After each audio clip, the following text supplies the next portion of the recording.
Aujourd'hui, je vous emmène une journée dans ma vie et dans mon assiette. Il y aura toujours des gens qui vont te faire des réflexions sur ton physique. Garder la motivation pendant la guérison. En fait, j'avais peur. Les amis, vous trouvez dans la deuxième partie de notre deuxième épisode. La première partie est sortie la semaine dernière, donc je vous invite à aller la voir avant de regarder celle-ci.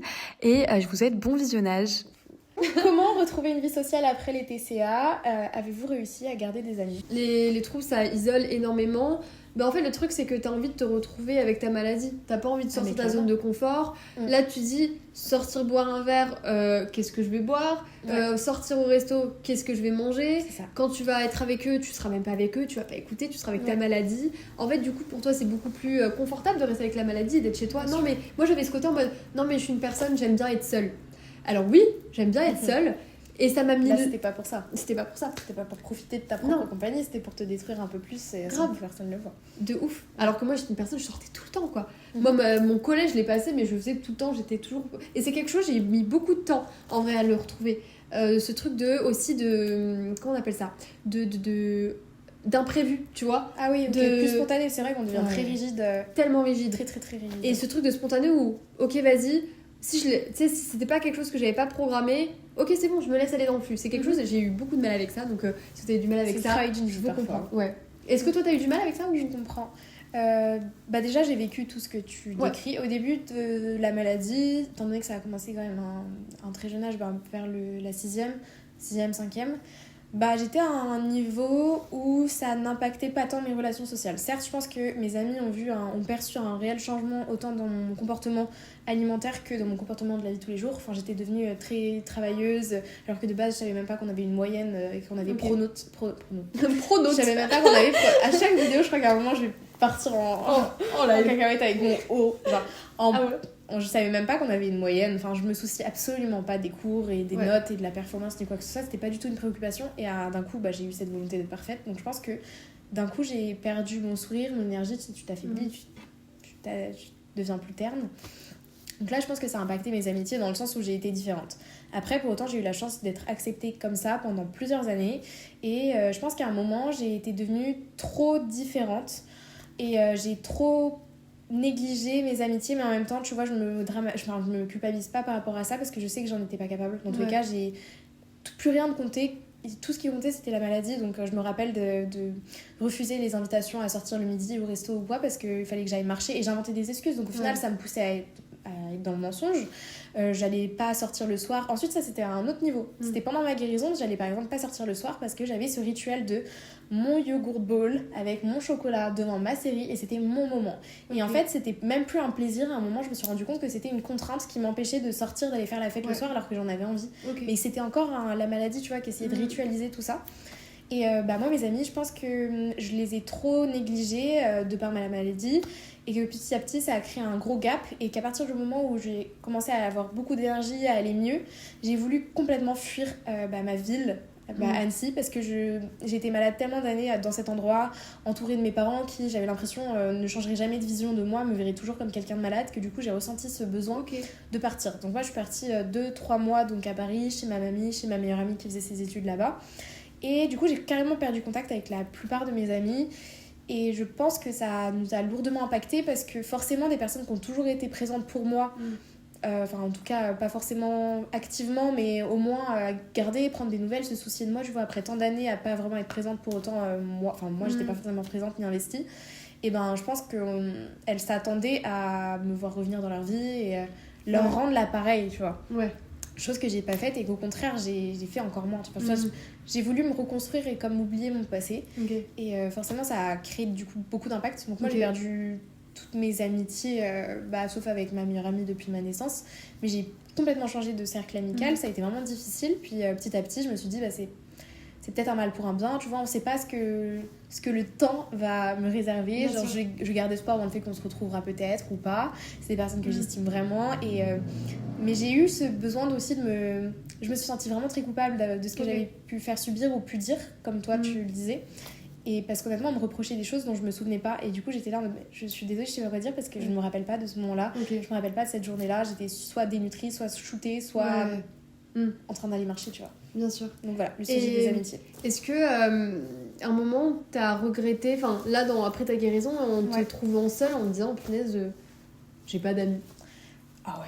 Mais ça, c'est vraiment récent. Ok. J'ai eu cette prise de conscience, je pense, en début septembre. Ok, et je me suis posée et je voyais mon copain avoir une vie sociale assez vaste, déjà par les cours et par ses amis du lycée, du collège, etc. Enfin, même de partout, c'est quelqu'un de très sociable. Et moi, je me suis posée et je me suis dit, mais moi, en fait, mon entourage, mes habitudes, mes personnes, tu vois, qui ont toujours fait partie de ma vie, ne sont actuellement plus là. Et je me suis dit, mais en fait, je suis tellement seule.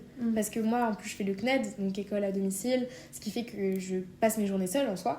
Et que si je ne fais pas l'effort de contacter des gens pour sortir, bah, je ne sors pas ou alors je ne vois personne. Et voilà. Du coup, j'ai eu un moment cette prise de conscience que j'étais vraiment seule et ça m'a fait paniquer. J'étais là, c'est horrible. Enfin, en fait, j'ai pas de copine à appeler, j'ai personne à qui raconter ce qui va ou ce qui va pas. Et puis même, je m'étais même questionnée sur mon couple dans le sens où je me disais, mais en fait, quelqu'un qui fait rien de sa journée, qui ne voit personne, c'est pas attirant. Genre, y a pas cette part d'indépendance où tu te dis l'être aimé vit plein de choses en dehors de moi, donc c'est ça qui le rend hyper attirant, etc. Et moi j'étais à un stade où mais en fait je suis pas du tout attirante, genre limite j'ai rien à raconter, j'ai passé ma journée à travailler et du coup j'ai eu ce moment où waouh, j'ai paniqué quoi. Puis après au final c'est drôle, ce côté attirant, tu vois. Moi c'était vraiment une dimension qui est rentrée, je me suis dit mais quelle vision avoir de moi, mais encore c'est tu vois une peur de perdre les gens que j'aime, tu vois, le peu de gens qui me restent. Mais après naturellement je me suis mise à ressortir, certes par le biais des connaissances de mon copain, et petit à petit j'ai commencé à rencontrer des gens et après j'ai rencontré toi et en fait ça se fait naturellement je pense aussi, c'est au moment où on en prend conscience qu'on a besoin aussi de ce lien amical, qu'on a envie de le reconstruire et on va du coup faire les choses et petit à petit bah naturellement, on se force pas. Et puis une amitié, enfin c'est comme toute relation, ça se construit en vrai. Bah clairement. Donc faut mettre les efforts, retrouver l'envie. De ouf. Et je reviens un peu sur le côté maladie, mais c'est vrai que aussi j'ai eu un peu je pense qu'on a un peu ce côté en mode en tout cas moi je me sentais extrêmement seule et je me disais mais les gens ils sont pas là pour moi. En fait c'est pas le rôle des gens d'être là pour vous aussi. Et c'est lourd d'avoir quelqu'un qui va pas bien dans leur vie. Et donc avec du recul, genre je peux pas en vouloir aux personnes. Moi, j'en ai voulu mais je leur en veux pas. Ouais, on leur en veut. Enfin, tu peux pas. Je veux dire, c'est pas ils ont leur vie, leurs petits problèmes aussi, et soutenir quelqu'un qui va pas bien, c'est compliqué. Et quand tu guéris, bah là, oui. Enfin, je veux dire, aujourd'hui, il y a des gens avec qui je m'étais énormément distancée avec mes troubles, et avec qui maintenant, aujourd'hui, je suis tellement contente de les avoir retrouvés. Ah oui. Alors peut-être que j'aurais pas la même relation qu'avant et que ça a eu un impact. Mais je suis quand même contente, tu vois, d'avoir retrouvé ce truc, de juste les avoir retrouvés parce que je vais bien et que ils m'aiment parce que je vais bien, tu vois, et que voilà. Mais donc je sais pas ce que je voulais dire. Ça veut dire que t'as fait le chemin pour aller les revoir parce que je sais que moi, du coup, ces personnes qui m'ont du coup fait comprendre que ça leur avait trop blessé, que c'était pas possible de potentiellement continuer une amitié avec moi, ce que je comprenais, parce que dans tous les cas, tout était cassé, et tu vois, j'avais l'impression, il y avait limite une atmosphère genre qui régnait, qui était gênante, genre on va pas se forcer à reconstruire, c'est plus comme avant, etc. Et à partir du moment où j'ai senti que c'était même possible de pouvoir reconstruire quelque chose, bah, au final, je me suis défilée parce que j'étais trop honteuse. En fait, je suis quelqu'un qui me soucie quand même, mine de rien, beaucoup du regard des autres parce que je vis pour les autres, mais je parle pas de style ou de superficialité, pas du tout, mais dans le terme, le fait d'être aimée, c'est ce qui me fait me sentir vivante, c'est ce qui me dit que... Et c'est humain. Ouais, c'est humain, tu vois. T'es totalement... Non, mais t'es totalement légitime de ressentir ça. Étant donné la vision qu'elles ont de moi, bah ça sert à rien que j'y aille. Enfin, en fait, j'ai fait trop de mal ou alors j'étais honteuse, alors que... Mine de rien, tu vois, c'était pas de ma faute non plus, ni de la leur. Après, je pense que c'est aussi une question de personnalité et de genre. Tu vois, oui, ça dépend des personnes. Je pense que peut-être ce qu'elles ont pu te dire ou te faire ressentir, c'est aussi peut-être ce qui n'était pas ce dont tu avais besoin et ce qui était en accord. Et peut-être que c'était vraiment la bonne décision de partir de ces personnes. Peut-être que ça aurait pas été bénéfique pour toi, tu vois. Bon, après, je me suis rapprochée de gens. Après, faut se laisser le temps, c'était récent encore. C'est ça, et ça se trouve... Comme tu l'as dit, peut-être que tu vas retrouver ces personnes. Peut-être que c'était des gens qui te correspondaient pas non plus, tu vois ce que je veux dire ? Je sais pas. Et puis vous avez grandi différemment, donc je pense que... En tout cas, moi, les amis avec qui j'ai renoué contact, on m'a jamais reproché d'avoir été malade. D'accord. Tu vois ? Et c'est jamais en mode, non mais... Tu vois, enfin... Ça n'a jamais été un reproche, parce que ils savaient que c'était pas de mon plein gré non plus. Et donc, mais je pense que quelqu'un qui m'aurait reproché d'avoir été malade et d'avoir peut-être que j'aurais pas gardé forcément lien avec cette personne parce que ça veut dire que c'est une personne qui ne comprend pas ce que j'ai pu traverser. C'est pas en accord avec tes valeurs en plus, et tu te dis mais qu'est-ce que je dirais à cette personne qui fait pas preuve du coup de compréhension vis-à-vis de ça. Je suis d'accord. Et donc, parce que c'est quelque chose qu'elles ont pu faire. On est revenu sur la maladie du coup. Ouais, du coup, oui, c'est vrai. On a du mal à en Sorry. sortir. Non mais, Non, mais parce on en que. sort. Oui, on va en sortir. On va en sortir. Mais du coup, par contre, Dis-moi. quand j'ai guéri, moi, ce qui m'a trop aidé, j'ai rencontré du coup mes meilleures copines qui m'ont trop aidé à justement dans ce truc d'alimentation intuitive et tout, mais même juste à redonner goût à la vie. Et ah oui, il y a aussi un truc que je voulais aborder, c'est que quand j'étais malade, je repars sur la maladie, mais je pense que c'est important. J'ai jamais décliné une invitation. C'est-à-dire que si on m'invitait quelque part, à une soirée, à dîner et tout, je me forçais, je me disais il faut que je sorte. Et du coup, c'était aussi un peu une excuse en mode non mais les gars, je suis pas malade. Moi, regardez, je sors, je vais boire des verres, j'ai une vie normale. Oui, mais du coup, c'était genre au final, je savais que ça allait être une souffrance. Ah, parce que du coup, je vais pas devoir manger. Ah, parce que du coup, j'aurai pas d'énergie. Enfin, du coup, il y avait quand même ce côté très contrainte. Ouais. Et je pense que voilà. Dealer avec ta frustration ensuite. Ouais. Mais bref, et du coup, avoir une vie sociale, il faut avoir d'énergie. Pour les autres, pour vivre, pour danser. Il vaut mieux se poser et limite expliquer à son entourage que là, pour ce moment, on va se concentrer sur sa renutrition, sur sa reprise d'énergie. Et que dans tous les cas, là, moi, j'étais à des stades où j'avais rien à dire. Même. Ouais, je vois, qu'est-ce que rien dans ta vie.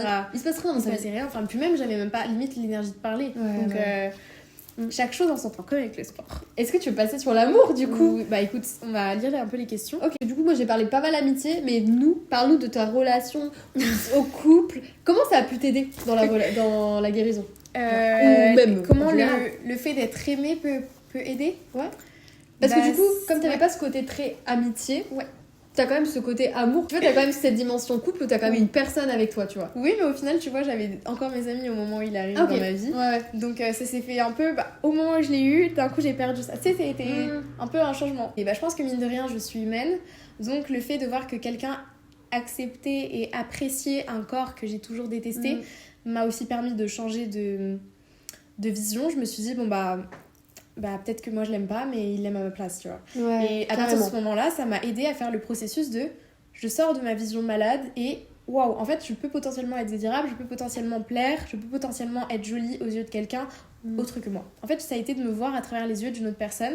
Parce que bien sûr, la famille, c'était des compliments, mais moi je me suis toujours dit, ils me disent ça parce qu'ils m'aiment et que je suis leur fille, tu vois. Okay, ouais. Mes meilleures amies, pareil. Je me disais, mais parce qu'elles veulent me voir bien et tout ça. Puis quand ça vient d'un garçon extérieur qui en plus te plaît, tout de suite ça prend une autre connotation. Et en fait, ça fait toujours du bien de plaire, de savoir qu'on plaît. Et d'un coup, j'ai l'impression d'être hyper cucu. D'un coup, l'amour m'est tombé dessus. Enfin, en fait, j'ai commencé à éprouver de l'amour et ça m'a aussi aidé à me décentrer de moi. Ah bah, le voilà. Et en fait, ça s'est fait naturellement. Je pense que c'est la combinaison de je peux plaire. Au final, une personne peut apprécier un corps que je n'aime pas, donc elle l'aime à ma place au début. Puis après, petit à petit, ça m'a poussée aussi à l'aimer moi-même, même si c'est encore un processus. Et il y a eu aussi cette part de je me déconcentre de mon alimentation parce qu'au final les repas c'était plus un moyen de m'apporter de l'énergie, enfin c'était même plus un truc sacré ou un moyen de contrôler mon poids. Les repas en début de relation c'était vraiment un rituel, genre je voyais pas les repas comme une prise alimentaire mais comme un moment privilégié, un moment de partage, etc. Et c'est petit à petit tout ça qui a fait que au final être en couple, être aimé ou s'entourer de personnes qu'on aime, qui nous estiment, etc.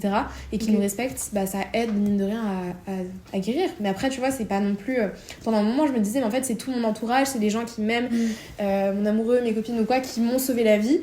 Et petit à petit je me suis dit mais oui, mais au final je pense que ça a contribué à tout ça, mais le travail c'est nous qui le faisons. Bien sûr, mais est-ce que du coup le fait justement que ton amoureux t'a aidé aussi dans le côté alimentaire, genre inconsciemment ou consciemment, à te dire à lâcher prise sur certains trucs, t'as rassuré, enfin tu vois, parce que c'est dur de quelqu'un qui n'a pas vécu, d'avoir les bons mots, etc. Alors, je pense que, on va commencer, je vais essayer de construire ma pensée. Il y a une part un peu mitigée, dans le sens où moi déjà je m'étais vraiment libérée sur le point de vue alimentaire quand j'ai rencontré mon copain. Justement j'étais genre au stade le plus haut poids de ma vie et puis voilà, c'était justement là où je me suis dit mais quoi, genre j'ai toujours cru qu'il fallait être la plus mince possible et c'est au moment où je suis au plus haut de mon poids que d'un coup ça me tombe dessus. Donc là bien sûr ça m'a réconfortée du coup par rapport à ce point-là, ça a un peu guéri cette crainte ou cette croyance limitante que je me mettais. Et ensuite, il y a eu du coup cette frénésie où tu me mettais à manger comme lui, qui n'a pas du tout la même corpulence que moi, pas la même taille, enfin clairement je suis un mini-moise à côté. Et du coup, je mangeais autant et petit à petit, ma prise de poids qui avait déjà été importante a commencé à augmenter. Ça, on n'en parlera pas forcément là-bas, mais En gros, ça m'a peut-être trop libérée sur ce point. Et ensuite, j'ai commencé à vivre mal mes changements corporels parce qu'en fait, le but de la guérison, c'est pas non plus d'arriver à être obèse, tu vois. Enfin, c'est aussi de trouver un équilibre et de se sentir bien, mine de rien. Et vous avez le droit de vouloir vous sentir bien et de vouloir dire que vous préfériez quand vous étiez à cette fourchette-là de poids, tant que c'est sain, tant que vous mangez suffisamment et tant que c'est hors trouble. Mais voilà, il y a eu ça. Ah oui, aussi l'aspect d'être en couple et souffrir de troubles alimentaires, ça apporte aussi de la honte. Moi, je me rappelle qu'au début, j'avais une période encore de faim extrême et je pense que c'était clairement reconnaissable parce que quand il rentrait des cours, il n'y avait plus de cacahuètes et on venait d'acheter le paquet le matin et il y en avait 1 kilo. Mais en gros, je mangeais un peu en cachette parce que j'avais honte. Et du coup, il y a cette part qui rentre aussi, c'est cette peur de montrer des comportements malades qui peuvent potentiellement faire peur ou être redoutés.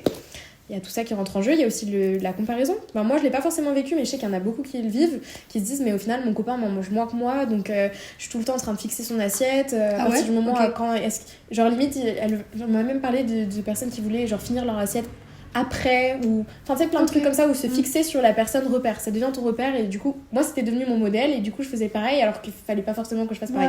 Voilà. Donc c'était ça. On le mettra pas. Trop mignon dans votre couple, c'est il y a vraiment ce côté bienveillant. Genre, tu vois, il y a vraiment ce truc où, même toi, en vrai, pour quelqu'un qui est plus terre à... Enfin, je sais pas si c'était plus terre à terre, mais tu vois, t'as moins ce côté peut-être, genre en mode de santé mentale, maladie mentale. Et en vrai, t'arrives quand même à t'adapter et c'est fou, parce que pas tout le monde y arrive. Je l'avais pas du tout. Ouais. Alors, je connaissais quasiment pas. Au début, moi aussi, je pensais vraiment pas qu'elle était là-dedans. Ok. Et c'est quand je l'ai rencontrée que j'ai su, du coup, qu'elle était là-dedans. Et ça... j'avais vu aussi vite faire un TikTok avant, mais... Ouais, mais ça t'avait pas... ça t'a pas, genre... relucté, enfin, au contraire, tu vois, c'était en fait, vu que je connaissais pas, je savais pas à quoi m'attendre. Ouais, ok. Donc ça m'a pas freiné, mais ça m'a... pour moi, ça a limité à changer. Okay. Et quand j'ai appris ce que c'était, j'ai direct pris du recul pour pas que je sois trop braqué et que je me fasse trop vite une idée. Mais est-ce que t'avais peur en tant que proche de, tu vois, avoir des paroles déplacées? Ouais, normal. Et toujours aujourd'hui ou ça va un peu mieux, Maintenant j'essaie un peu plus faire. Donc, je fais des rapides coupes. Mais en soi, aujourd'hui je sais beaucoup plus faire. J'ai parce que je vais aussi avouer ce qui pouvait potentiellement me blesser. Ça change rien, j'étais pas forcément amoureux de son corps. Genre. Je savais qu'il allait changer. J'étais amoureux de ce qu'elle était au fond. Et je le suis toujours. Dans tous les cas, après, quand tu arrives dans une phase où t'es en couple avec quelqu'un ou avec quelqu'un qui t'a potentiellement pas connu malade ou qui connaît pas vraiment la maladie, on est forcément exposé à soit des compliments, soit des réflexions. Et c'est toujours ce truc de quelqu'un te dit que t'as bonne mine et d'un coup tu le prends mal parce que t'es encore dans la maladie et que du coup tu prends ça comme un signe de guérison alors que tu n'es pas guéri et que du coup les gens comprennent pas. Dans tous les cas, les gens ils vont émettre des jugements et ils vont se sentir libres de vous dire des choses et ça part pas d'une mauvaise intention, faut pas le prendre personnellement, c'est leur manière maladroite de se dire je suis content que t'ailles bien. Et en fait, des fois quand t'es malade, t'es là oui mais j'ai pas envie d'aller bien aussi, tu vois, donc t'as ce truc ok, mais ouais. Et tu vois, je suis pas partisane du fait qu'il faut absolument être 100% bien dans son corps et dans sa tête pour être avec quelqu'un. Ouais. Je pense que quelqu'un peut réellement t'aider. Bon, après, c'est un envie, c'est dans un cheminement et tout. Mais je pense que ça peut vraiment apporter, Parce qu'il y en a plein qui se disent, mais puisque je m'aime pas, comment je peux aimer quelqu'un? Parce qu'il y en a plein qui disent aussi, c'est cette pensée que pratiquement tout le monde a, on aime si on s'aime, tu vois. Et moi, on me disait, mais puisque tu t'aimes pas, comment tu peux m'aimer? Et j'étais là, mais... j'aime pas forcément mon physique, j'ai des complexes, etc. Mais pour autant, je m'estime puisque je continue de me laisser en vie, tu vois. Enfin, je me maintiens en vie, c'est bien que je m'aime d'un côté, tu vois. Mais voilà, il y a aussi ces gens qui se mettent du coup des barrières et qui se disent c'est peut-être pas le moment parce que je suis pas 100% à l'aise avec mon corps, etc. Je pense que c'est vraiment le travail d'une vie et que si vous mettez des barrières comme ça, au final vous passerez peut-être à côté de ça toute votre vie. Clairement. Donc faut aussi se lancer et dans tous les cas ça vous fera toujours évoluer, ça vous fera toujours de l'expérience, ça vous fera toujours des prises de conscience et voilà. Non, mais je pense que ça fait du bien aussi de découvrir son corps sous un autre aspect. Ouais, et à travers les yeux de quelqu'un d'autre, mine de rien, ça t'apporte une autre perception. Ouais, j'ai envie de te poser une question. Déjà, aussi astrologique. Alors, on va pas vous les dire, on va laisser le suspense. À votre avis, qu'est-ce qu'on est comme et on répondra au prochain podcast. Des voyages de prévus. Vas-y, dis-nous tout. C'est pas forcément... Enfin, en mode, je sors pas d'un continent, mais je pars à Paris, demain. Ça va être trop cool. Voilà. et c'est tout. Il y a quoi comme expo un peu en ce moment? Je sais pas du tout, je voulais peut-être faire le Louvre, mais bon, ça a toujours été là. Ouais. Mais j'avais La Tour Eiffel. surtout de me promener, Tour Eiffel, Très romantique. Sacré-Cœur, puis voilà, promener, déambuler, aller tester des petits restos et tout. Ça. Grave. Puis sinon, partir Est-ce au Maroc. que tu voulais tester genre tout ce qui est Cédric Grolet et tout? Parce que tu sais, c'est Non, vraiment pas du l'emblème tout. de Paris pour moi. Ah ouais, tu vois. non, moi pas du tout. Ok, Enfin, j'ai d'accord. l'impression que c'est des petites quantités pour un prix exorbitant. Paris, et sinon dans le long terme, tu sais un peu. Long terme, j'envisageais de partir. Enfin, mes parents envisageaient de partir au Maroc et mon papa a d'autres idées aussi. Trop bien. Mais bon. Repartir au même endroit ou pas du tout? Non, pas du tout. Ok, d'accord. Retester un petit peu. Ok. Et toi? Cet Alors été du coup? Non, peu importe, à Ok. n'importe quelles vacances. De toute façon, mes parents préviennent toujours au dernier moment. Ah ouais? On découvrira sur le fait. Ok, trop drôle. Bah c'est cool, au moins ça laisse le. C'est trop bien. Ouais. Ça surprend. C'est J'aime trop bien. Bah du coup moi je pars en Erasmus en janvier pour 6 mois du coup en Écosse, à Édimbourg. Voilà, ça va être très cool. Et est-ce que j'ai d'autres voyages de prévus entre temps? Mais déjà comment tu vis? On en fera un podcast sûrement, mais... Bah ça fait comment partie tu de vis tout l'avenir ça et tout.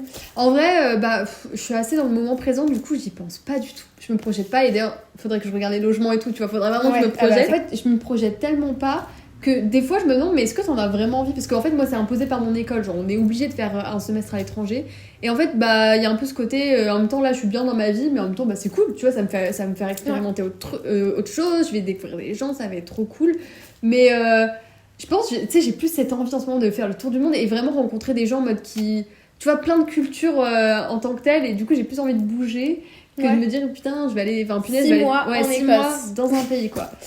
Et bon, après, je suis pas très loin de la France, j'ai envie de te dire. ça va le faire. Mais De toute façon, 6 mois dans une vie, c'est rien. ouais, grave. Je pense qu'on a fait le tour du sujet du jour. On a beaucoup parlé, c'était super intéressant. N'hésitez Ouais, pas à témoigner, à nous dire ce que vous en avez pensé, s'il y a d'autres sujets que Donnez vous votre avez avis.